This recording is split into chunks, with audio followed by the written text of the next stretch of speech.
with Xiaolan. It's always a pleasure.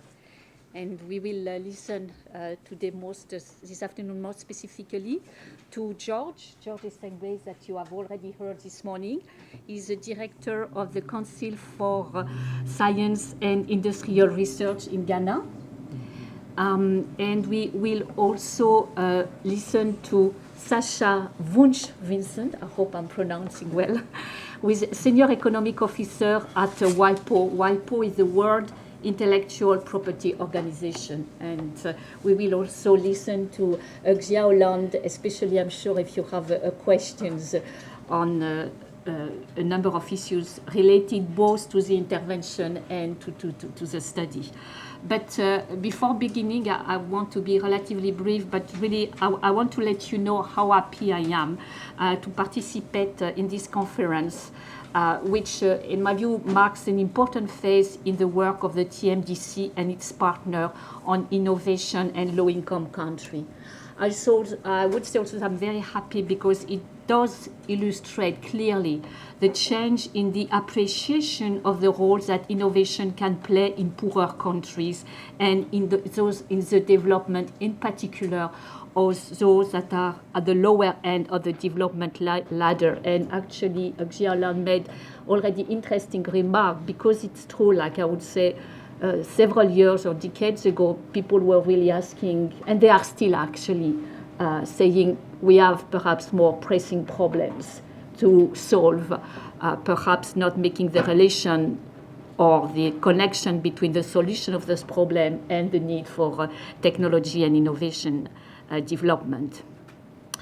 So the realization that innovation has had a significant role and has a significant role to play in this country has gradually developed. But there is not yet much work done on this issue, whether in terms of analytical or theoretical approach or quantitative analysis. And as a project such as the present one, the DELIG project contributes to fill really a vacuum. And as a result, I would say it's a very important project, and I do commend Xiaolan and the team and all the partners for the work which has been done, in particular for providing data, and I would say, coherent and consistent data. We know indeed what an obstacle the paucity of systematic and coherent data is for those working on innovation in low-income countries. By the way, not only low-income countries, I would say that it applies to a large part of the world, and especially because we may not have, as Raphael has said this morning, the right data, or perhaps we may not be looking at the complete panorama of innovation issues. There are very few evidence-based studies on innovation in low-income countries. The conclusion of the studies that we have today, thanks to the wide survey undertaken, sheds interesting light on innovation at the firm level and transmission mechanism of innovation in low-income environment. What type of innovation are we talking about? What nature of innovation? Why do firms innovate? What are the drivers in this constrained environment? What is the process or the mechanism of diffusion? And does the situation differ between SMEs and larger firms? And this distinction, which has been highlighted in the research, is extremely important given the weight of the smaller firm in developing countries. I will not go, obviously, into the detail. We have received such a, very thoroughly presentation of the report from Professor Wu. But I would say that the findings actually raise a number of questions, including in terms of policy implication. And I would also like to bring to the attention of the audience that in that respect, in 2009, 2010, UNCTAD undertook, in cooperation with the government of Ghana, including George, and the World Bank, a review of the science, technology, and innovation policy of Ghana. And this review provided a number of recommendations. The DELIG project actually says very clearly that Ghana has placed STI development high on its list of priority. But then in that case, especially when we see the situation now, perhaps one could have a number of provocative questions. There has been review, there is policy, not only in Ghana. So what is not functioning? Where are the problems? Where are the bottlenecks? We have seen the situation, but what's behind it? The report of the DEGRP project suggests a number of reasons for the still low level of innovation in the Ghanaian economy, including, and it's very important, the lack of skills and knowledge, in addition to financing issues. And the report clearly calls for more support to firms. But at the same time, if indeed more support is needed, there is also the way of how the support is provided, how the incentive designed, how the target groups are identified, assuming that one identifies target groups. And these are essential questions. As a result, the policy implication of the report is extremely important, and to some extent, they are the other phase of the project. I don't know whether you can say, phase 2 or the other side of the project. And it's very, very important, perhaps, to see what follows following this assessment of the situation. And in this context, I would just like to briefly share with you some of the conclusions of the work that in UNCTAD we have been doing, which may also, I think, fit very well with the present DEGRP project. We have recently undertaken work on innovation policies and their link with industrial development. And to some extent, it was touched upon this morning. And this is a theme of our forthcoming report on technology and innovation. The report is based in particular on the study of 3 African countries. So it's very interesting to see that actually some of the conclusions in Ghana apply to some, with nuances, of course, but to the other countries that we have examined.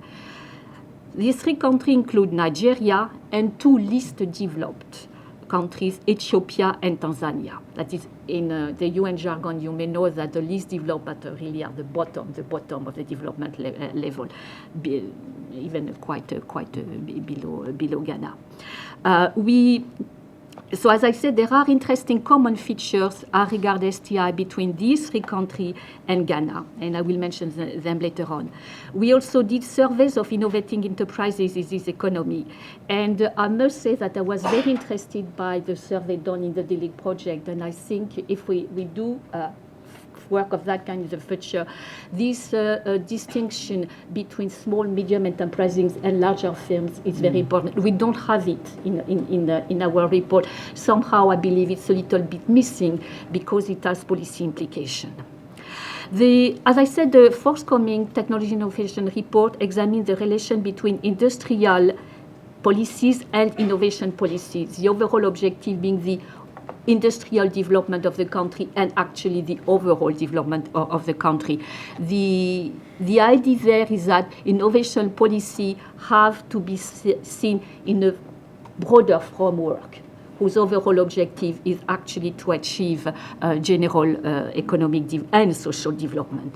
But I will focus more specifically on conclusions on the innovation policies that we have in the report, because they are relevant to the discussion that we have today. First, the 3 countries that we have examined still face significant weaknesses and constraints in terms of STI capabilities. A number of the results to your survey are very close to what we have, even if there are some differences. What is also interesting is that they all have taken steps to set up elaborate science, technology, and innovation framework, with perhaps a little more success in Nigeria and Ethiopia. Tanzania is still working on it.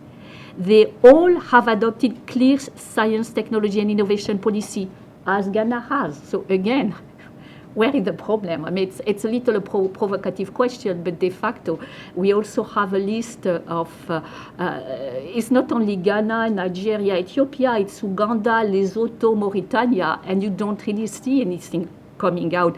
At least you see improvement, but perhaps not commensurate to the ambitions of the government, as was said this morning. So I will I will go very quickly to some of the conclusions of the report, because to some extent they perhaps contribute to understand a little bit what is happening. First, the report shows that there is a crucial need for policy coherence and coordination between innovation policy, industrial policies, and overall development policies. And the coordination and the coherence is required not only at the phase of conceptualization, but also at the phase of implementation. Bottom line, what does it mean? Well, it may mean that sometimes you have innovation policies put in place, you have particular framework, but actually all policies are still there. The mandates of the organization have not been changed. So at the end of the day, it's a little bit of confusion, and it takes time before the field is clarified. So this coherence and coordination within the innovation policies and of the innovation policies with industrial policy and the overall development objective is essential. And in the implementation process, which is sometimes, I would say, overlooked. I mean, you have nice declaration, nice plan, but the devil is in the detail, and that's very often why it does not really work. Evaluation and monitoring are as a result, are part of it. The other very, very important conclusion is that enterprise support policies are the weak links in the three countries examined. I mean, definitely you have a lot of incentive for R&D and so on, but the connection and the articulation with enterprise development policy is not there. And that may explain why the policies are not as efficient as one would like. And the report also has, in the DELIC report, shows that it's very difficult for policy to transition from focusing on large enterprises to focusing on smaller size enterprises. And it also raises a question of overall what is the strategy of development of the country. And a third conclusion, which we believe is very, very important, and especially when I think it affects us particularly international organization, because sometimes one works on policy recommendation, innovation policies, and there is a distance vis-à-vis the reality of the country. So it is essential to anchor STI policies in the reality of the country and to focus on the local context, which does not necessarily mean completely eliminating poor environment, more high-tech or sophisticated technology, but at least to take into account what is actually feasible and what is provided by the local or national environment. So these are some of the conclusions that we are having.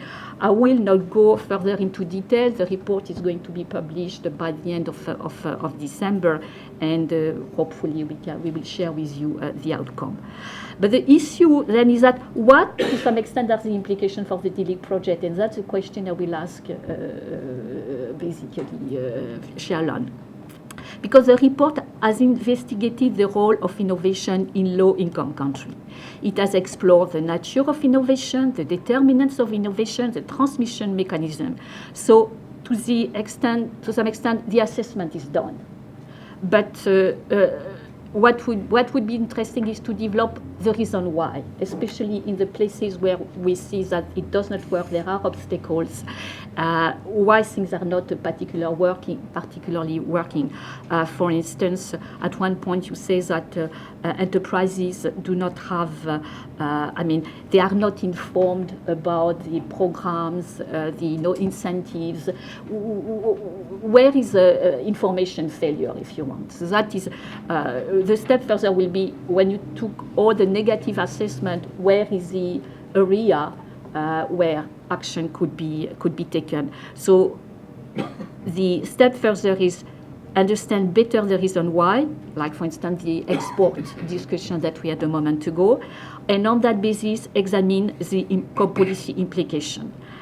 I have also perhaps a question. Perhaps it would be interesting to zoom on one sector. We talked a lot about agriculture, and is innovation in agriculture something special which would explain why the normal innovation indicators do not illustrate a significant improvement. When you have an economy which has a large share in agriculture, if you don't have any improvement in agriculture, then it makes sense that the data do not reflect any improvement at all. So that is a question I have. And the perhaps overall question I would have also for Ghana is that how do innovation fit into the development objective of the country? How do innovation policies articulate with industrial policies? So that is also for George and for Xiaolan. And I'm sure WIPO will have to see something also there, because obviously intellectual property decisions have an impact on the direction the economy is taken. And I will close at that point. There is a final question which I am asking you, but also to the group as a whole, is that we had a discussion on innovation a moment ago, and you said this morning that in your study, and I must say the same situation in the three countries we have come, we are not seeing major innovation which will lead to structural change. So basically, we are talking about innovation, which are a little bit incremental, but then what about the impact on productivity? And that has implication in terms of, should you target sectors? Should you think that frugal or societal innovation have a particular objective, but it may not be the one which will bring you economic growth? For a country and a government, this has lots of implications. So I have plenty of questions for you, and I'm sure the floor has. So I've had the easy task to ask the questions, and I will give you the floor perhaps to elaborate on what you have done, and to the extent possible see whether there are answers to my questions. So I will first give the floor to George. Okay. Thank you very much, Anne-Marie. And let me start by confessing that I don't think I have all the answers for all your questions. I definitely don't. But I'm glad that you asked them, because these are questions that should stimulate our mind even as we go theorizing about innovation, especially in the low-income countries such as Ghana. I choose to speak on the topic, the innovation policy regime in Ghana, lessons to policy makers. And in a moment, you understand. And I deliberately brought in this perspective of policy regime to emphasize the points that we need to look at the number of policies that aggregates, and therefore, as they surround innovation, we should be thinking of how best to implement these policies such that we create synergy, and therefore we get innovation the way we want. I have highlighted in red the development framework that we all are trying to fit our various sectorial policies and institutional policies. We call it Ghana Shared Growth and Development Agenda. We had one earlier that spanned the years 2010 to 2013. And now this second one is designed for the medium term 2014 to 2017. And in that development framework, we read that we want to use science, technology, and innovation to drive national development, and in the process achieve a transformation of our economy. And as we make these statements, of course, the larger question is the extent to which then we are making efforts to promote science, technology, and innovation to actually drive the structural transformation we want to see in the economy. Just to cite examples of the policies that we have in place in the policy regime, we can talk about the industrial policy that seeks to emphasize technology and innovation in the efforts to industrialize in Ghana. And earlier on, we had discussion about whether we can even leapfrog the phase of industrialization. But yes, Ghana, we do want to industrialize, believing that it's a necessary process we need to go through in order to attain the heights that the advanced countries have attained. There is also the specific policy focused on science, technology, and innovation. And this was a policy that we launched in the year 2011, and we tried as much as possible to emphasize the connection between STI and all the sectors of the economy, the agricultural sector, industry, services. In fact, if you go into Chapter 3 of this particular policy, it shows connections to not less than 16 subsectors of the economy. And so that's the extent to which we believe that science, technology, and innovation can impact in the various relevant sectors of the economy. And then there are the other related policies, such as the Ghana Export Promotion Strategy. We can even talk about the local content law that was developed specifically for the oil and gas subsector. I choose to also cite in the examples METASIP. METASIP is a medium-term agricultural sector investment plan, and it is a plan that was developed in connection with the food and agricultural sector development policy, the first step. And I'm highlighting it because Ghana still has not forgotten the fact that agriculture is fundamental to its national development, and efforts are being made there, investments are being made by government, and they are encouraging other investors to come into the agricultural sector, because the fact that the agricultural sector contribution to GDP is reducing, and in fact it has reduced to the extent where in the 70s we used to have around 50% contribution from the agricultural sector. Now it's gone to something like around 20%. But that does not negate the point that we are having the greatest segment of our employment in the agricultural sector. And agriculture still has the potential of forming the base of our industrialization. And so there's everything to be said for promoting innovation in the agricultural sector.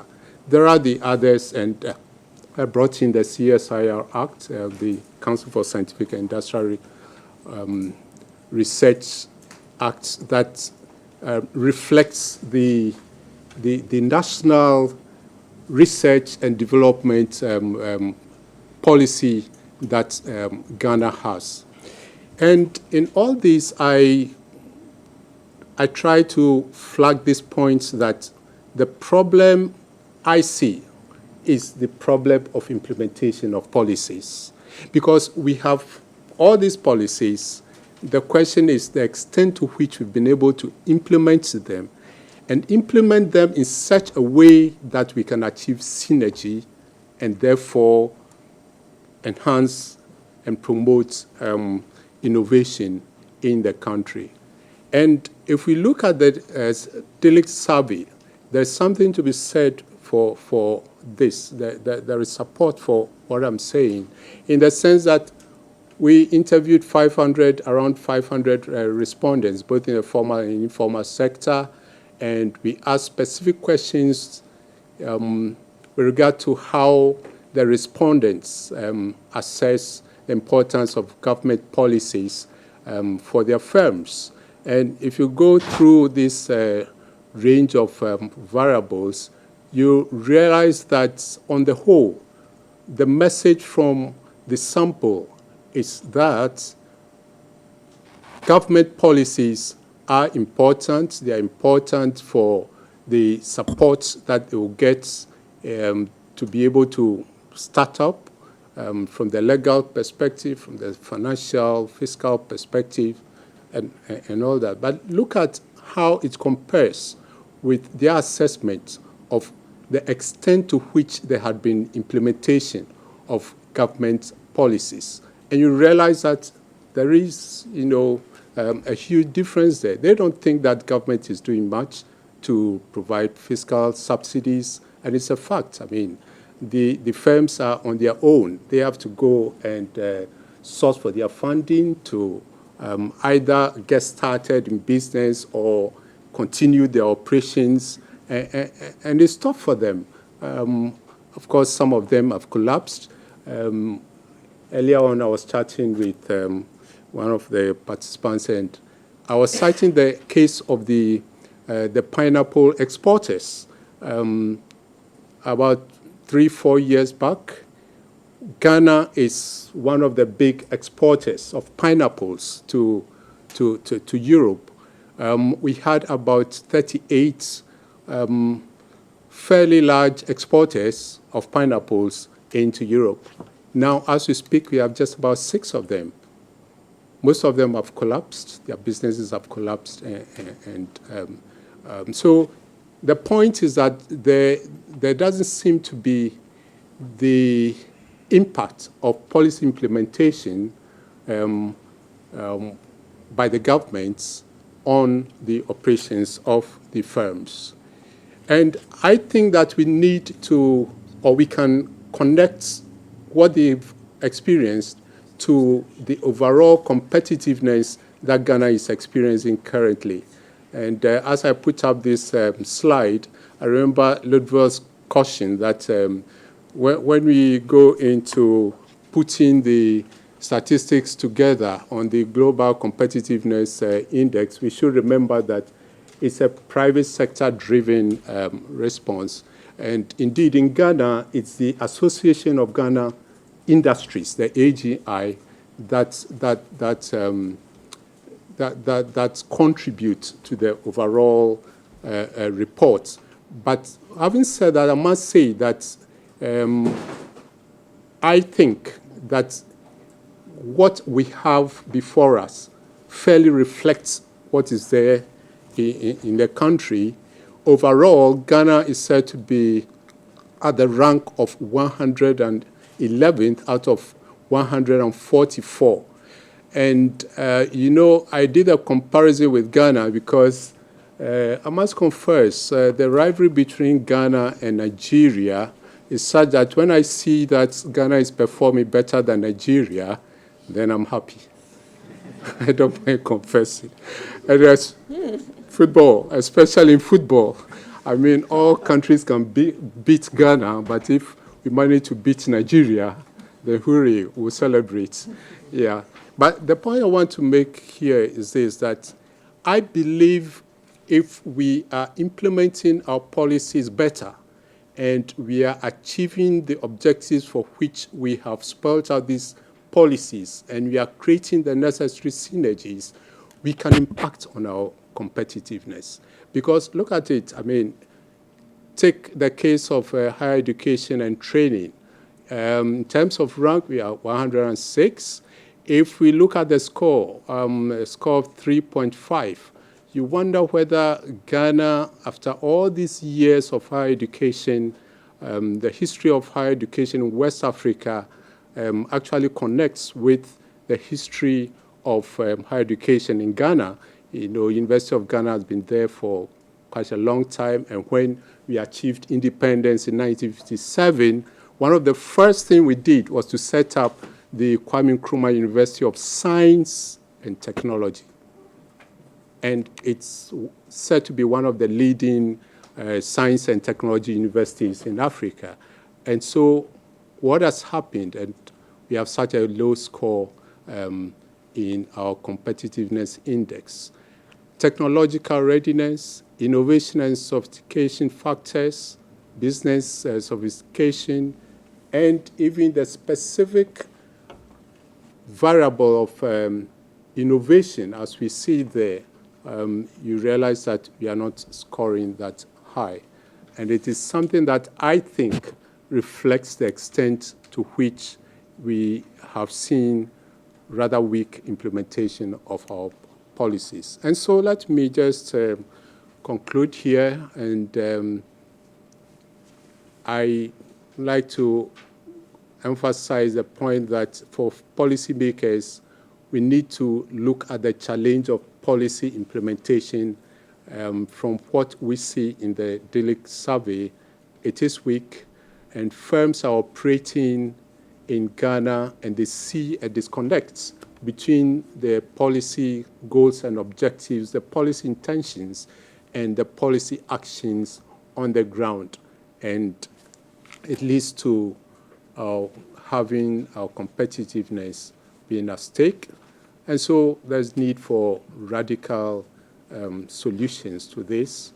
And the key to it is to go back to our policies and have more effective implementation of these policies, especially as they relate to innovation. Thank you very much for your attention.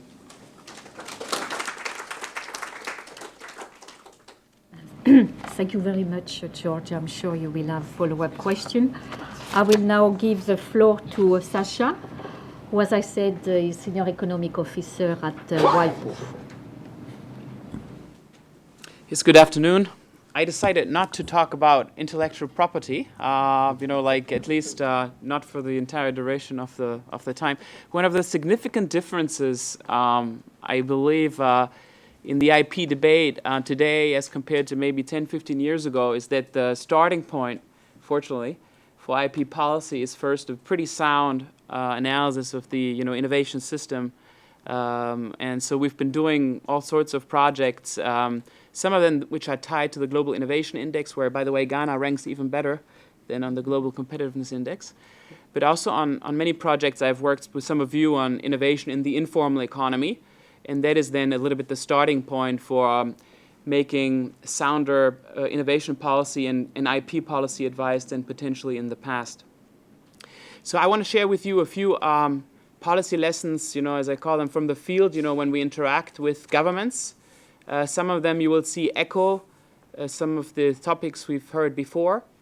And then I want to really talk a little bit about the lessons from these field experiences for definitions and methods, and again, echoing a lot of the previous things we've heard.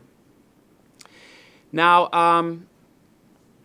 from the discussion this morning, it sounded as if we still need to do a lot of convincing within countries that innovation is important. That used to be my experience, but is slightly less the case today. I spend actually more time convincing other hardcore economists from international organizations and so forth, they will be unnamed now, of the importance than actual countries, right? So I think that battle has been won to a certain extent. I want to argue, though, that this carries some risks, and because innovation then suddenly enters the national debate as something new and hot, and it often leads, in my experience, to a lot of ad hoc formulated innovation policy plans, where they're a bit, evasive sometimes, and certainly they get not monitored, as you suggested, or evaluated, and they often then get replaced as soon as the first sort of change on the horizon looms politically or otherwise, and often there's regional plans and municipal plans and so forth. Now, coordination isn't a problem that we don't face in high-income countries either, but it's important.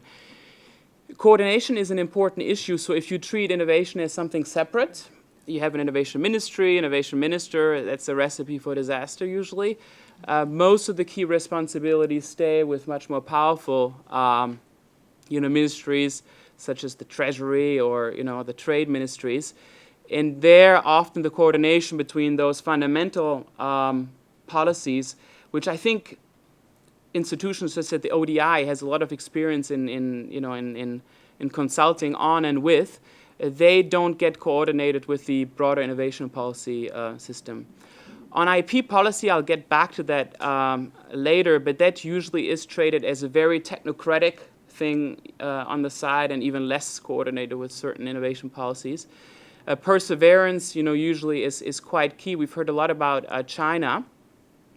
Of course, I guess China has the luxury of being perseverant also because they found ways to finance that perseverance. But that is quite critical on the institutional level. Now, moving to the substance, I want to pick up a little bit the debate we've had today. And I think the debate was really something on the left-hand side, meaning, should we have a strategy focused on global value chain integration and thus industrialization, or should we actually move right away to the higher level of services and so forth, right? Now, again, on the ground, I'm not sure. In most of the policymakers want to have a high-tech center, high-tech cluster, export processing zone. They want to be like China.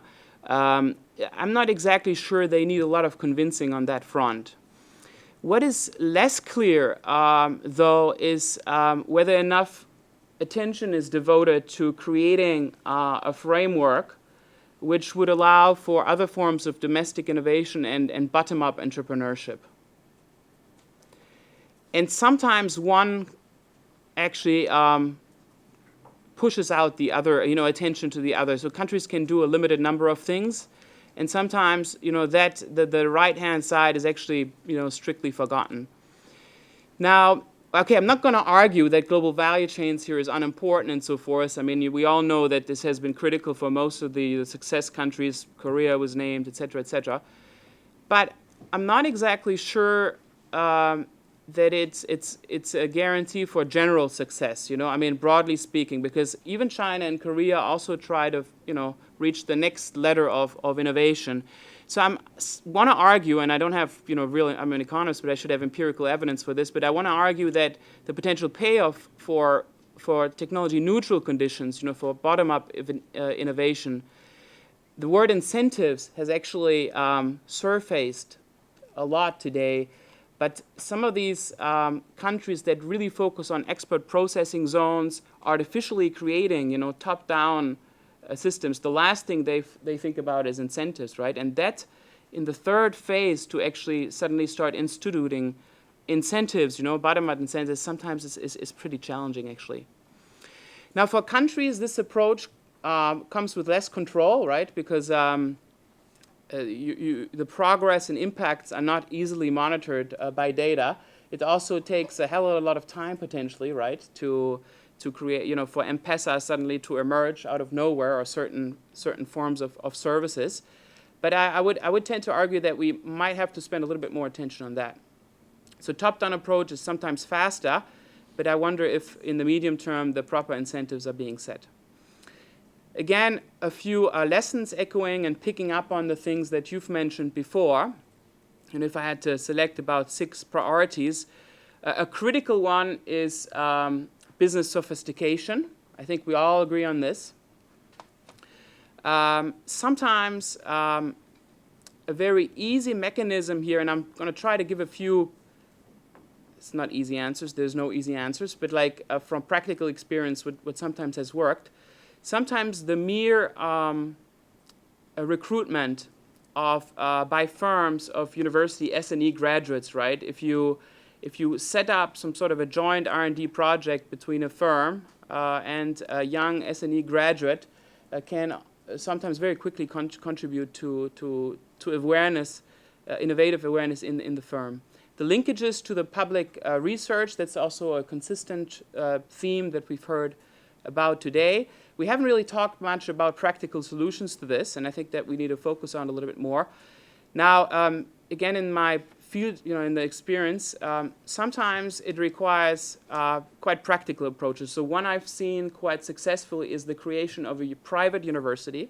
So, right, moving public universities and interesting them to do linkages is sometimes losing battle.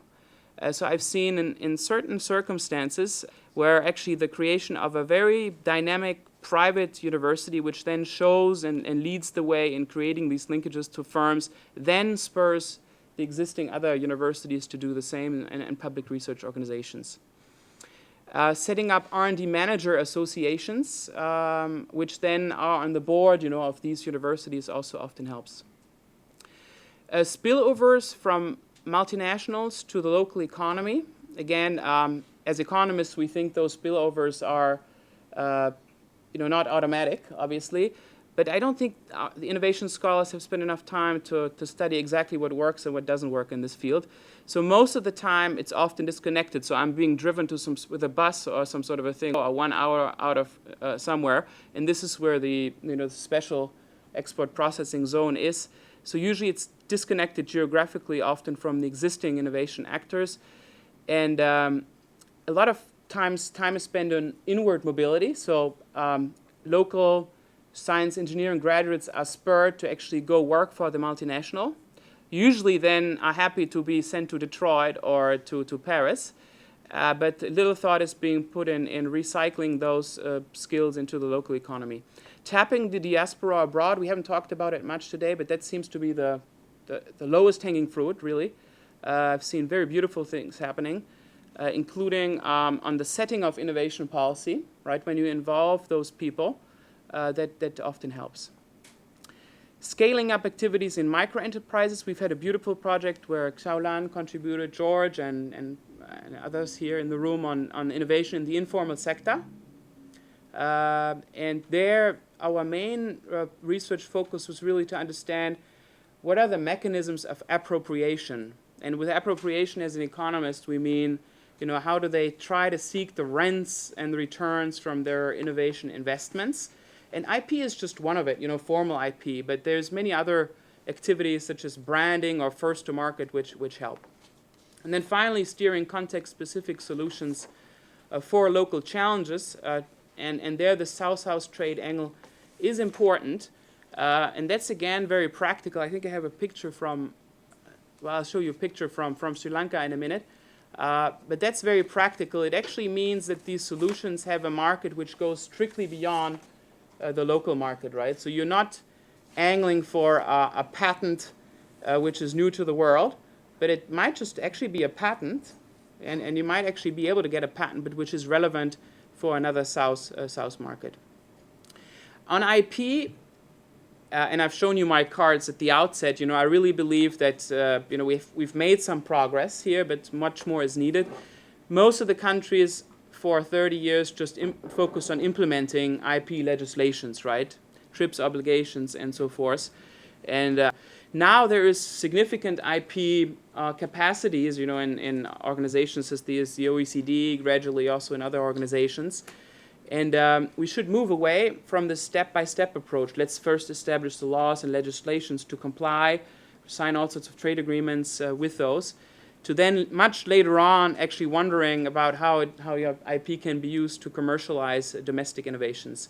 And IP is there no longer something distinct from innovation policy and treated in a silo, but it's a much more integral part to innovation policy. The problem is innovation scholars, and I used to be one myself, maybe I don't necessarily haven't really spent a lot of time studying IP law and legislation, so there's a real capacity building here required as well, and this goes both ways actually. On this one I have good news. I think now countries, low-income countries, even the poorest ones, are asking the question how IP can work for them, And no matter where I go, you said no matter where we go, you have innovation. Wherever I go, I see some angle for IP. It's not always the patent that then is filed via the PCT system to the United States Patent Office, but it's sometimes an industrial design or a local utility model, And I've just brought two pictures here from a recent visit to Sri Lanka, and we have somebody from Sri Lanka here. So on the left-hand side, it's a patent on a foot-operated coconut dehusker. Now, if you're looking for a Southsouth, a product with Southsouth potential, here's one. In the right-hand patent is a form of treatment and treatment and of organic waste, which is then exported. Now, on definitions and methods, and I think I'm repeating pretty much what we've heard before with the one nuance.